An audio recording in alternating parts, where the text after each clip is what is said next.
I don't have any crayons. Fighting words, right? All right, STEMI imposters. Y'all remember this guy? Yes. Billy Mays. Yeah, Billy Mays, that's his name. Yep, he got. How'd he die? He had a heart condition. No, you I not think he had a heart attack. Yeah, someone said that someone's talking about the ShamWow guy. I guess he got into a scuffle with a hooker and got his ear bit off or something like that. I'm not really sure. Remember the ShamWow guy, right? Yeah. Vince or whatever his name That's was. pretty funny. So these guys are celebrities. But no, there's more. Okay, so just when you're like, oh, I'm wicked, I got these down, you don't. We have to work on these, unfortunately, but we'll get them out for the day's over, okay? So be confident. So there's these conditions, we'll talk about these not in this order, but left ventricular hypertrophy, benign earlier polarization, pericarditis, ventricular pace rhythms, a left bundle branch block, we'll talk about right bundle branch block. But I want you to know, as a general rule, if electricity is flowing through the heart abnormally at its baseline, meaning no chest pain and it's already flowing weird, it's really hard to diagnose STEMI accurately, okay? So a STEMI imposter does not mean that someone is not having acute coronary syndrome, okay? Just because someone has LVH doesn't mean they're not actually having a heart attack. It just means it's very difficult to diagnose STEMI that way. And we treat the patient, not the monitor, okay? So this becomes very important. Again, we treat the patient, not the monitor. Do things really drastically change between having a STEMI printed out in your hand or not for a chest pain patient? No. Not at all. Other than calling it in, right, and transmitting it, nothing changes. So don't get too excited about that. Now on this one, I put a little STEMI imposter box up there. If I believe it, if it's STEMI imposter, so you're not thinking this is what STEMI is. These are imposters. What does an imposter sound like to you, Ben? Somebody's trying to look the part. Yeah, something's trying to look the part when it's really not. Okay, it's a fake, it's a phony. Okay. Now, benign earlier polarization. Some people call it BER, B-E-R, or BER. I don't like that, the BER part. But so benign earlier polarization. What does that sound like to you? Benign, non-harmful, early repolarization. Okay. Usually represents a normal variant. Most often seen in young, healthy patients. This will make more sense why. But ST elevations are more prominent, and sometimes they can be more prominent. There's like a fishhook appearance. See this little fishhook looking appearance there? And it's usually in J wave is what they'll call that, in V4. Okay? And I'll show you an example in just a second. But the ST changes become more prominent with a slow heart rate and then kind of disappear with a faster heart rate. Excuse me. What? Draw a little J hook? Yeah, right here. I mean, this one's not a good example. It's very blurry. Oh, okay. But look right here, AP. You see how there's like this little, I'll enhance. You see how like, instead of like the J points we were kind of looking at, in this case there's like this, almost looks like a fish hook. You might even do a Nike swoosh or something, I don't know. That kind of looks like a fish hook, okay? But do you see that now, what I'm talking about? Yeah. So let's look up here on this one. Now, these become very important based on the vignette they give you, okay? They're going to tell you 22-year-old male playing soccer, twisted his ankle, vomiting, there's nauseated, you know. And they're going to print this out. And an untrained eye might look at this and be like, oh my gosh, there's a little elevation here, here, and here, and here, and here, oh my gosh, and here, and here, and here, right? To where you might think there's elevation across the strip quite a bit, almost across the entire strip. That is suspicious. When you have elevation across the entire strip, you're probably looking at an imposter, just so you know. Okay. But the fact that, do 22-year-olds have heart attacks? No. No. On the National Registry, they really don't. Okay? So just so you know, on a standardized exam, they're not going to give you a 22-year-old female with a heart attack. It's just not going to happen. So don't choose that as the answer. It's the wrong answer. Okay? It's typically less than like 35, 40. It's the wrong answer. Okay? They're trying to point you towards something else. So, but pay particular attention in like V4, V5, V6. You can really see that hook in, that J wave, right? That kind of fishhook appearance. So the reason this happens is repolarization is happening kind of early on into the QRS. Instead of having like a nice ST segment, it's pushing itself back into the QRS a little bit. So when that happens, your T wave is starting a little bit earlier than it should. It raises it from the isoelectric line. So that is what this is. So you just have to be looking for that J wave. You have to be looking for the J wave, and it has to come with a clinical picture. 22-year-old, 20-year-old, you know, whatever athlete, whatever they take. Where circle the peak of it, is that the J point on there? The J point's right here. Okay. Oh, you know, that's a good question, and it's really hard to diagnose in these cases. I would actually say the J point's here. Okay. Okay. So let's do a couple. Sinus rhythm, right? Let me just tell you now, this is benign early polarization, but look at V4. Yep. Very obvious. And what if I told you this is a 28-year-old female with, vaginal bleeding, right? Right? Just some weird random complaint, okay? Or vomiting, pick whatever. They're going to give you something that is like not, they're not going to tell you someone with chest pain and they have benign early polarization. Or they might tell you, 22-year-old female just found out she failed out of college, crying hysterically. Okay, says she can't catch her breath. Is it an MI? No, but they could print this out. Those are examples they're going to give you. Okay, so you can see there's a fish hook here with the J wave. You can see it here again, and notice how there's no ST depression on this at all. There's not even like these really nice hyperacute T waves, really even. It's just kind of weird looking. Okay, so again, it's the clinical picture they're going to give you. You can see the same thing here, here. It's just it's the story that you're going to get with it that's going to really probably give it away. In fact, one of my favorite things they do on the test that I'm preparing for, practice test, they will give you a 12 lead like this, and you can answer it based on the vignette. What's the vignette? That's the story they're telling you. So you can answer it on the story. When they're saying 22-year-old female, hysterically failed college classes, what's the answer? It's probably more anxiety than it is an MI. Yes. Can you zoom in on V4 of that bottom one? That little notch that starts the J-wave fish hook thing, is that going to be pretty prevalent? Yes. Is that going to be pretty prevalent on patients that are presenting with? Yes, they present with this. In fact, y'all are pretty young people in here. We might find this on one of us. Okay, so again, it comes with clinical picture. You have to put the pieces together to get the right diagnosis on this. This is why vignettes become very important. Reading the whole vignette and really not just seeing like, oh my God, it's a STEMI, ST elevation. Because there is elevation here and here and here and here, right? There is elevation, and in fact, here and here, this is an anterior STEMI, right? If you were to just look at that. But it's putting together the whole story, okay? This is why reciprocal changes, they're not required, but they become very helpful in situations like Would you mind just telling me how you call that? What I would say, yeah, especially the fact that the heart rate, the sinus radius is probably like 50. Okay. Yeah, I would just be like, assuming, it tells you it's 20-year-old, okay? So 20-year-old female, whatever the complaint is, they show a sinus rhythm, maybe some benign earlier polarization. Okay. And that's all, and not trashing nurses, but the nurses may not know what that means. But so I'd probably, on the phone, I would just say 12 leads normal. And at the bedside, I would say 12 leads normal, we did notice some benign earlier polarization. Okay. That's what I would do. Okay. When you start throwing bigger words like that on the radio or the phone, it can be confusing, even just like very skilled people. It just gets to be a lot. Are those treated? No, it's benign. So benign, no pain, no problem, we just leave it alone, okay? You grow out of it. And like the previous slide said, the slower it is, the more pronounced it becomes. As it speeds up, this kind of reverts to normal, to a more normal pattern, okay? Now, LVH, left ventricular hypertrophy, okay? Hypertrophy means the same amount of cells are there, they're just bigger, okay? Hyper over trophy means to grow, okay? So, or the size really. So LVH causes a similar pattern to a left bundle branch block, which that's not important. But the rules on this are very, I've simplified them heavily for you because this is how it's typically tested. So you're going to have an amplitude of the S wave in V1 plus the R wave in V5 or V6. It's going to equal 35 little boxes.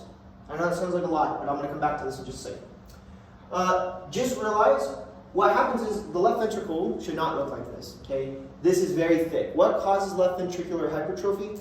Hypertension. Has to work really hard to pump against it. So when we have a lot of electricity in there, having to pump through all that muscle, we end up with really tall QRSs, okay, as you can imagine. And conveniently, I'll just have you know this is all normal. This one's like really not that dark and not a great example, but let's use it. So the rules were, and if you want to write these down, you can. I'll give you just a second. LVH equals that. You can write that down.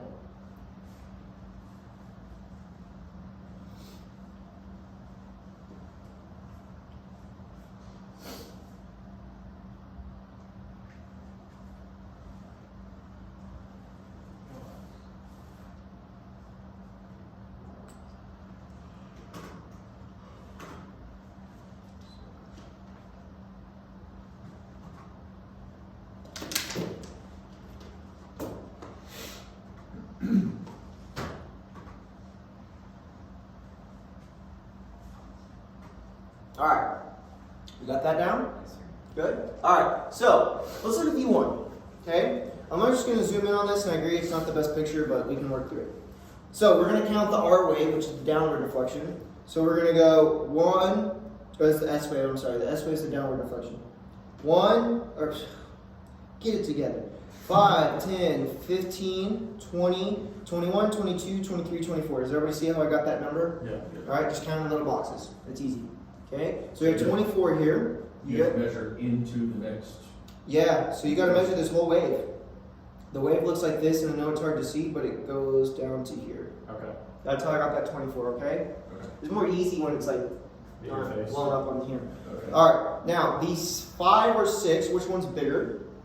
It's hard to tell. Yeah. Let's say Probably these 5, right? Y'all see that? So now we're going to count the S wave in this one.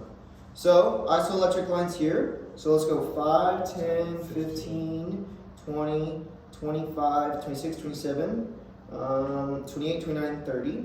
So we have 30 plus 24. That equals 54. Is that more than 35? Yes. LVH is present. Okay. Is that easy? Okay, let's do the bottom one. So we cannot, we cannot routinely diagnose STEMI when LVH is present. Again, at the baseline, at the normal day, electricity is flowing through the heart abnormally. So that causes a problem when we're trying to diagnose something as sensitive as STEMI. So again, we'll just look over here. This one's a lot more clear, but this one's a little bit more marginal. Let's look at V1. So it's 5, 10, 15, or 5, 10, 11, 12, 13, 14, maybe 15. Does everybody see how I got that? Yeah. V6 is going to be 5, 10, 15, 20, right at the 20. So 15 plus 25 equal, or 15 plus 20, I'm sorry. 35, right? 35, what's the rule? 35 or more, right? LVH is present. It can be equal to 35. 35, and on the previous one, it probably should say Is it greater? 30, greater than or equal to 35. Okay. Again, on the National Registry, they're not going to hand you one that's 34 or 36. Okay. It's going to be pretty clear what they want you to pick. Okay. Does everybody understand the physiology of how that can happen? Again, we have a thick myocardium. It takes a lot of electricity to do its job. So this is how this happens. Now, I think y'all have covered these, although we didn't do any this morning. Paced rhythms. Just Go real ahead. quick about Yeah, go ahead. LVH. Do a lot of the patients that will present with this, do they know about it? No. Okay. No, but I'll give you an example later, not ruin it for y'all. It tells you she has a long-standing history of hypertension. Her current blood pressure is 160 over 84. That's a good way. Right? They're telling you she has high blood pressure. She might have LVH. Okay, they're trying to hand it to you. Now, just because someone has LVH, does that mean they cannot be having a heart attack? No, they probably are. Okay, if they're having chest pain. So do we treat it the same? We treat it the same. Do we call the hospital screaming and maniacal and say, "Oh my God, it's a STEMI"? No. We do not. Okay, good. Now, let's look at the ventricular paced rhythm. Now, again, at the baseline, when we have electricity flowing through the heart abnormally just at the baseline, we cannot diagnose STEMI. Oh God, people walking down the street. It should make me nervous. So, there's a pacer spike here. Y'all see that? That's the, yes. And then followed immediately after it, it's firing. So we're getting an impulse from the pacer, and then boom, QRS. Pacer spike, boom, QRS. So this is a ventricular paced rhythm. We cannot follow, this doesn't follow normal electricity laws, so we cannot diagnose STEMI. Now, we have 2 pacer spikes here, so what's happening here? Does anyone take a guess? We learned that. We're pacing, and then they have a internal. No? It could, no, probably not. What's more than likely happening is AV pacing. So instead of the pacemaker just hitting the ventricle like the other example, the pacemaker is going top, bottom, top, bottom. Okay. So you see a pacer spike, atria fires. See another pacer spike, the ventricle fires. How convenient, right? So that's what's happening here, okay? Again, so if it's a ventricular paced rhythm or an atrioventricular paced rhythm, cannot use it. No STEMI, okay? It's a STEMI imposter. Now, here's a good example. Notice there's no pacer spikes on this one, but there is these arrows. When these arrows are not black, it means that it's telling you there's a pacemaker present, okay? When they're black, it means you are pacing this patient, okay? You'll see that when you do megacodes. But when they're like, this is common. A lot of patients have pacemakers. So notice how they're wide, and notice how you can even look at this and say there's elevation here, here, here, here, here. See how this could mimic a STEMI? But it's not. So treat your patient, though, not the monitor. Exactly. But what I'm saying is you can't call the hospital and say this is a STEMI because this does look like a STEMI, it kind of looks like a STEMI. To where if the untrained eye might look at this and say this is a STEMI. Can't say it is or isn't. We can say they're having chest pain. Okay? Now this next one, pericarditis. So it sounds like the pericardium-itis is inflamed. So that's what's happening here. This can happen for a variety of reasons. The most common cause is a viral illness. Okay, there's a lot of different causes of this. Lupus, right? So if they give you 28-year-old female with lupus syndrome, that's what they're saying. Some autoimmune conditions will cause this. Fever, they can have fever. But basically what happens is the pericardium becomes inflamed for whatever reason. There's another thing called Dressler syndrome. When we have a heart attack, neutrophils and white blood cells go in there and they kind of eat stuff up. Well, they can eat through the muscle all the way and cause a rupture, or they can eat just to the edge of it and say, the pericardium looks like a yummy snack too, and start chewing on it. So you can end up with pericarditis. There's a lot of different ways this can happen, but the most commonly it's viral. If you're asked, it's a viral infection. Now, here's the hallmark of pericarditis that I want you to know. Dead giveaway if they tell you this. If they tell you the patient has chest pain that is worse when they lean back, but relieved when they lean forward, pericarditis. It's the only condition this happens in. Worse when they lean back, better when they lean forward. Yes, worse when they lean back, better when they lean forward. And when you write that down, I'm going to explain to you the logic behind that, and you probably won't forget it because it's very logical.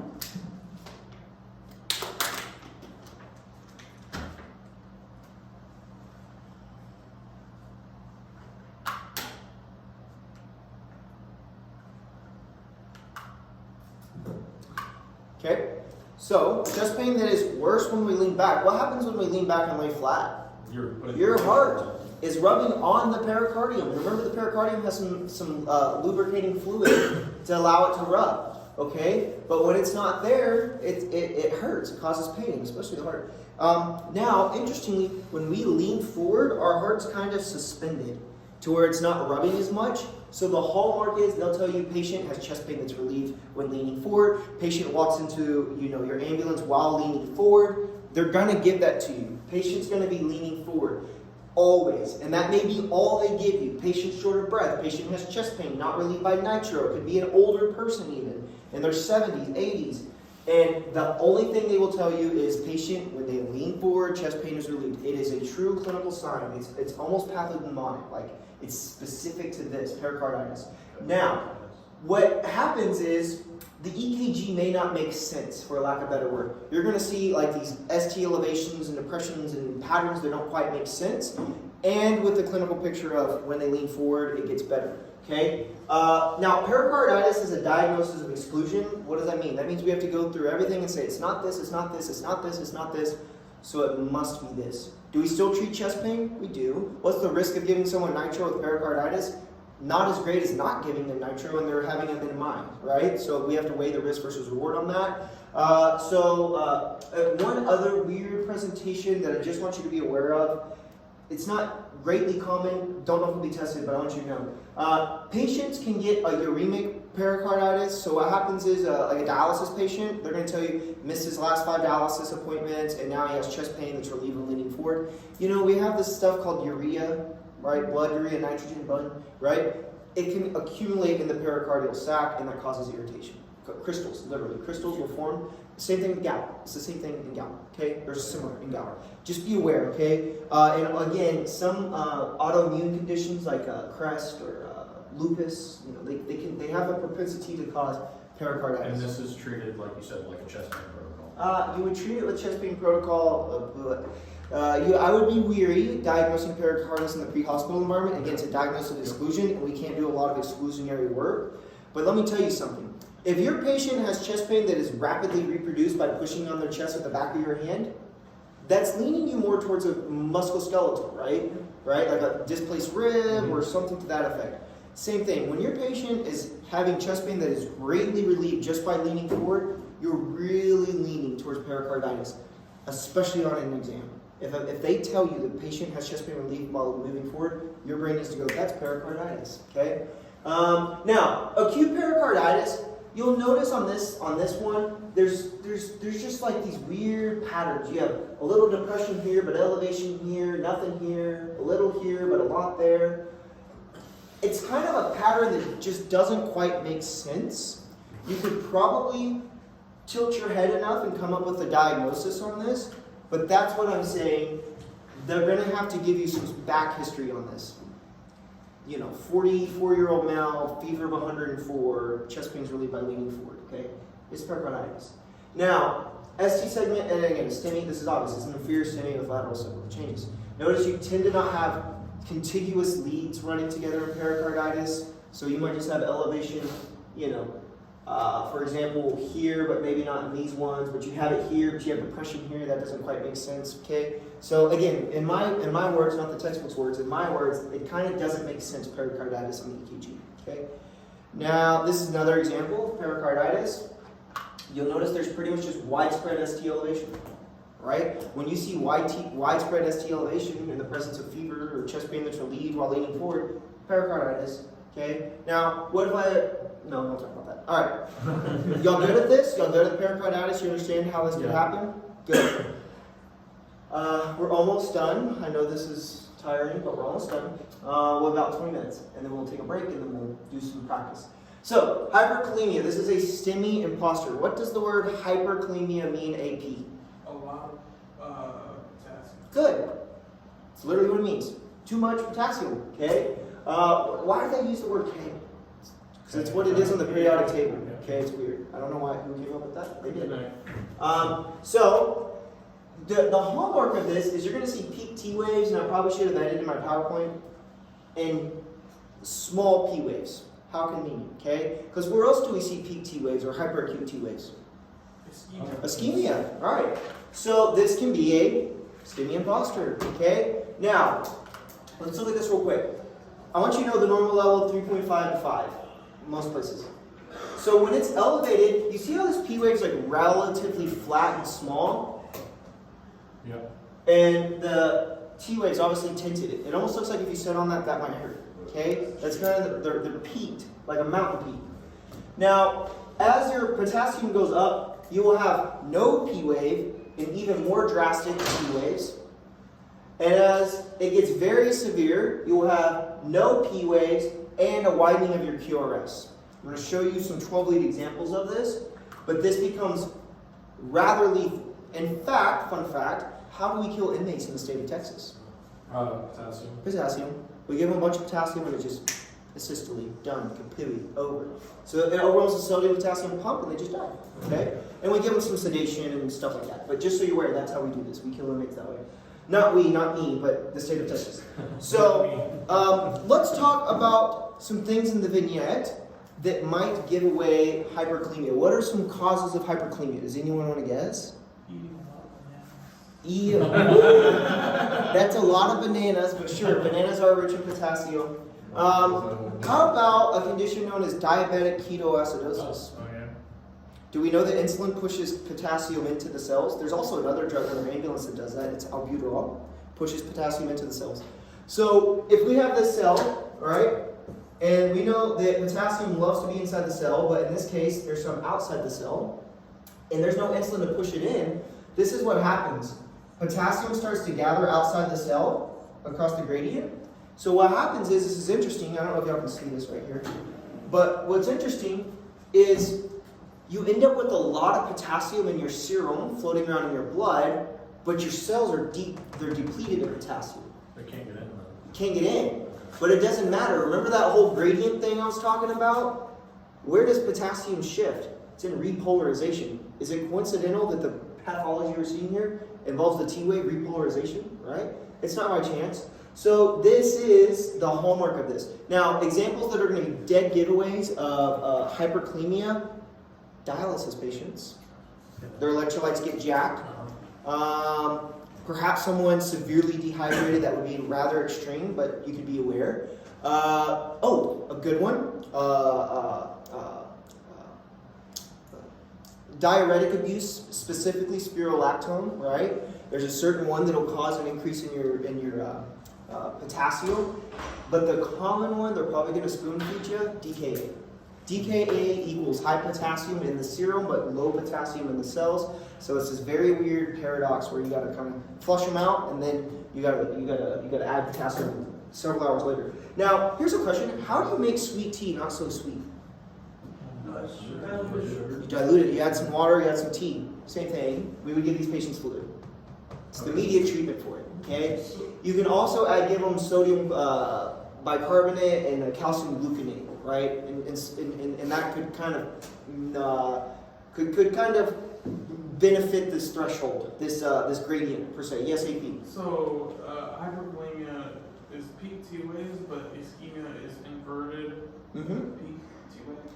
I wouldn't call them peaked, but they're inverted T waves. Okay. Now, ischemia can have hyperacute T waves, but it looks like if you sit on those, it may be a little uncomfortable. But it's not going to hurt. If you were to sit on that, it looks like it would probably hurt. Does that make sense? So that's kind of the phrase I've heard thrown around, like if you sit on, it's going to hurt. So that's what they're talking about, peak T waves. Now, let me just show you these 12 leads, okay? These are pretty drastic T waves, especially in relation to the QRS. Can you appreciate that, right? Yeah. So, especially like that, like that's going to hurt, that's going to hurt. So, and even in these cases, they're inverted, which is fine, no biggie. So, they can be inverted T waves, okay, just so you know. But notice a pattern. Can you discern any P waves? No. No. Okay, now could this be a junctional rhythm with hyperacute T waves? It could, but it's probably not based on the vignette they're going to give you, if they give you a vignette. So do you see how these P waves are peaked? And this is bad, much worse. Patients do and will progress to this. This is the worst case scenario, because what comes next?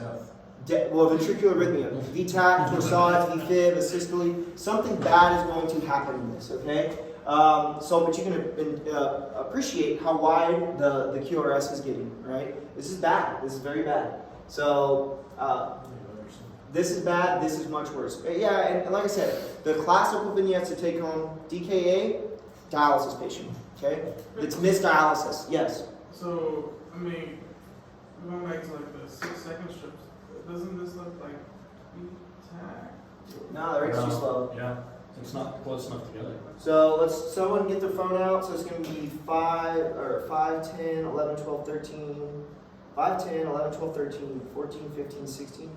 Maybe 16 or 17. You do a 1500 by 16. It's going to be less than 100. It's 90 something. 93. Yep. You see what I'm saying, AP? Yeah. It's not that far. So Yep. Now, this is a very serious condition. If you see this, it means very serious. This patient, this is imminent death. They're going to die. And again, what do you think they're going to die of? Arrhythmia. They're going to have an arrhythmia. Because our conduction system is so dependent on that sodium, potassium, calcium, magnesium. It's so dependent on it. When we whack that out of order, it's lethal. People die. All right. It's the last 2 slides. We're almost done, folks. Then we're taking a break. So, there is this thing called a left bundle branch block, and this is in fact a STEMI imposter. Okay? Now, what happens is, before we talk about the rules, we know it starts at the SA node down to the AB node through the bundle of his. And we split to the left and right bundle branch blocks, or bundle branches. This can become blocked for whatever reason. Okay? A lot of times it's past injury. Past MI, again, gets real sclerotic, calcified, nastiness, and it'll block it. It can also get blocked from stretching out. We talked about that earlier. The myocardium gets really stretched, it kind of snaps those highways. So imagine this is like a highway and it breaks into these little feeder roads, okay? Like dirt roads. Well, it travels really fast down the highway, but then when you get to the dirt roads, you have to slow down. So what happens is when this left bundle branch, and notice how the left bundle branch has multiple branches. Does that make sense? It's a lot of muscle. It has to have a lot of different roads to get the message out, right? So if this gets blocked, the conduction is still going to go down the right bundle branch, but it's gonna eventually, because remember cardiac cells are connected, right, by junctions, and so they can travel from cardiac cell to cardiac cell to cardiac cell. So eventually it will make its way over here to the left ventricle, and just because it's blocked here doesn't mean it's necessarily blocked here, okay? And it's gonna depolarize the rest of the left ventricle. So when this happens, it causes a delay in time. As you can imagine, if you're driving home and I-20 is shut down, and you have to go down 377, it's going to take a lot longer to get to Fort Worth, okay? So the same thing is happening here. You can still get the message down, it's just going to take more time. When it takes more time in the ventricles, what happens? It widens. Okay, that's what I've been saying all day. When the QRS complex is wider than 0.12 in V1, it's probably a bundle branch block. V1 you said? Yeah. And you can end up with this pattern that people call bunny ears, and I'll show you this, it'll make more sense. Kind of looks like this, or like this. 12 week, we'll take it in. Alright. I wouldn't worry about right, you can, but let me show you something. Let me just actually go back here. Here's the rules, okay? I want you to really quickly look here. Is the QRS wider than 0.12? Yes. Yes. That's what I've been saying all day. Notice it is in fact wide. Can everybody appreciate that? But I want you to notice how there's a downward deflection that is wide. Thankfully, no need to fear. Hunter's here. We're going to talk about the turn signal method. So if I'm in my car and I need to take a right-hand turn, which way does my turn signal go? It goes up. If I need to make a left-hand turn, which way does it go? Down. It goes down. Well, it's the same thing for bundle branch blocks. If the QRS deflection is mostly pointing down, like this, it's a left bundle branch block. If the QRS complex is mostly pointing up, it's a right bundle branch block. It's the turn signal method. Okay? Now, let's do this on this one. We're looking at V1. I don't care about the rest of it. V1, it's wider than 0.12, it's 0.88. And there's a downward deflection. So if we're driving, Michael, which way would we, if we're going down with our turn signal, which way are we turning? Left. It's a left. It's a left bundle branch block. Now, this whole stuff here, where it talks about these weird ways, do y'all see how these kind of look like bunny ears? Yep. Here, here, here, here, right? Here. Those are bunny branch. They call them bunny ears. And this is actually called an RSR, right? But those don't become very important, I believe. But when you're doing a 12 lead and you see this, let's just say for whatever, a lot of times you do see leads 1, 2, and 3, and you see this bunny ear, you need to do a 12 lead and confirm that this is a left bundle branch block.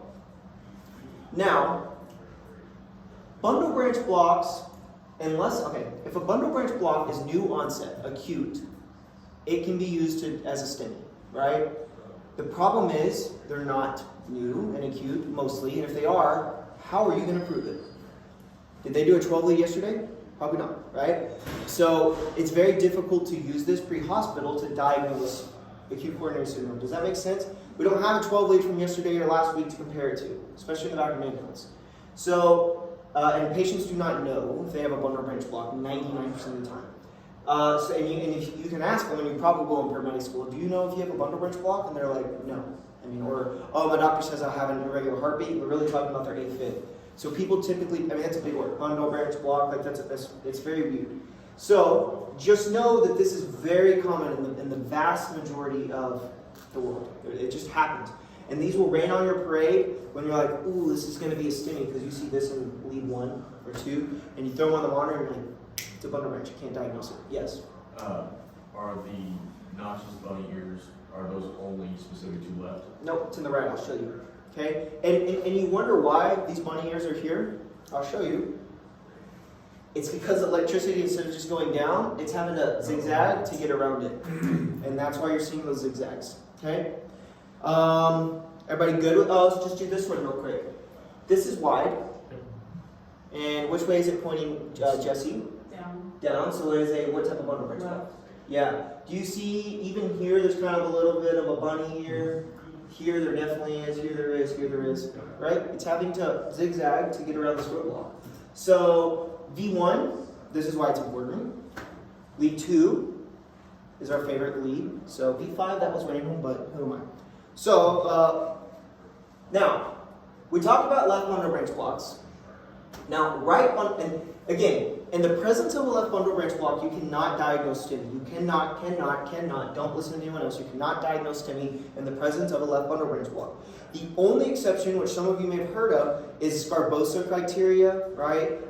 It's a very specific criteria that's very complicated. I do not have it memorized anymore. Basically, this doctor in San Antonio said, well, we noticed some very particular patterns in people that have bundle branch blocks that are in fact having a STEMI. Very complicated rules, but here's the problem. No one takes them.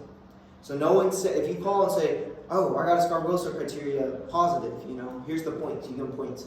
And they'll be like, okay, cool, put them in triage, right? They don't care. It doesn't mean anything to them because it's not sensitive or specific enough for them to care. They don't care. So don't do that. And don't waste your brain space on this in paramedic school. It's irrelevant, okay? On Scarbosa criteria. Now, a right bundle branch block, this is different. And you tend to see a larger R wave, again, because it points up. So let me show you what this looks like. This is not a STEMI imposter. You can diagnose STEMI with this, although be careful. Same thing. We have a roadblock here. It comes around. Okay, we're about to take a break in about 2 minutes. And here's an example. Okay, so we know our QRS is 0.146. It looks like there might be some bunny ears here, definitely here, definitely here. Y'all see that? Yeah. Now again, bunny ears are always related with bundle branch blocks, but usually they are. And again, these are very common. You will see these on clinicals, I promise. So let's look here. Michael, is this mostly pointing up or down in V1? Pointing out. Pointing up. So when we turn our turn signal up, what turn are we making? We're going right. Right turn. So it's a right bundle branch block. That's a pretty cool way to. Yeah, I'm all for doing it the That's easy pretty easy. shit instead of memorizing like Like degrees and axes. This That's was Yeah. yeah. Everybody good on this one? Yeah. Okay. Let's do this one real quick. Let's assume this QRS is 0.16. Picking that up. It's very blurry. But you can appreciate there's bunny ears present. Yeah? Everybody good with that? Looking at V1. This is a kind of a weird one, but is it mostly up or mostly down? Mostly up. It's mostly up. Now, let's say it's exactly 50-50, half down, half up. On this one, it's still a right bundle branch block, because a left bundle branch block, I have never seen one that doesn't look like this. This is like, you can spot these from a mile away when you start doing this, okay? They're obvious, and they're deep. They're very deep. But notice these right ones, they're not always as pronounced, so they're a little bit more difficult, okay? And of course they're not as pronounced because there's not as much muscle to navigate its way through, okay? Okay? This would just be like shutting down Fort Worth Highway instead of Interstate 20. You can still find your way home. Yes? So you have, if you're gonna use the drive method, you have to use it in V1, correct? Always V1. Only V1. Is everyone good at that? We diagnose bundle branch block in V1. So again, if you throw them on the monitor, let's just say this is the lead you're looking at. Let's say V2 looks like this for whatever, lead 2 looks like this for whatever reason. Your spidey senses should be tingling, and you should say, I need to do a 12 lead. This is probably a bundle branch block. Okay? That's what it is. Again, these are very common. You will see these. Okay? That's the references from this one. Now, any questions on any of this before we take a break? The game plan is after this, I'm going to pull up some 12 leads. We're going to go through them. We're just going to get some reps for about an hour. I know your brains are probably very tired. Mine is. My throat hurts from talking so much.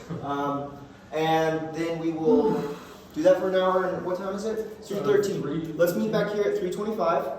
And then we will go until about 4:30. Everybody good with that? Yes, sir. All right, sounds good. Where did you say that would start? What? Like if you're starting at like a point, whenever